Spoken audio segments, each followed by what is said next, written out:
નમસ્કાર દર્શક મિત્રો, મિરર ઓફ ધી વર્લ્ડમાં આપ સૌનું હાર્દિક સ્વાગત છે।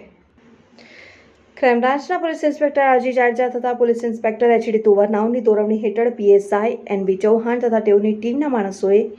ઘણા વર્ષથી નાસ્તા ફરતા આરોપીઓની શોધખોળ દરમિયાન હરણી પોલીસ સ્ટેશન ખાતે સને 2015માં વડોદરાથી સગીરાનું અપહરણ કરવાના ગુનામાં સંડોવાયેલ આરોપી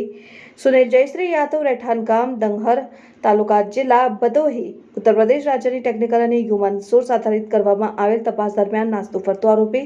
મહારાષ્ટ્ર રાજ્યના મુંબઈ પાસેના વસઈ રોડ વિસ્તારમાં આશ્રય લેતો હોવાની માહિતી મળતા જેથી ક્રાઇમ બ્રાન્ચની ટીમ મહારાષ્ટ્ર ખાતે જઈ મુંબઈ ખાતેના વસઈ રોડ વિસ્તારમાં જઈ ખાનગી રાહે વોચ તપાસ કરીને આ નાસ્તા ફરતા આરોપીને રાત્રિના સમયે આબાદ રીતે શોધી કાઢી વડોદરા લાવી જરૂરી કાર્યવાહી કરી આગળની વધુ તપાસ માટે હરણી પોલીસ સ્ટેશને સોંપવામાં આવેલ છે। આરોપીનું નામ સુનિલ જયશ્રી યાદવ, ઉંમર વર્ષ 29, રહેઠાણ દરજીપુરા, નવીનગરી, વડોદરા।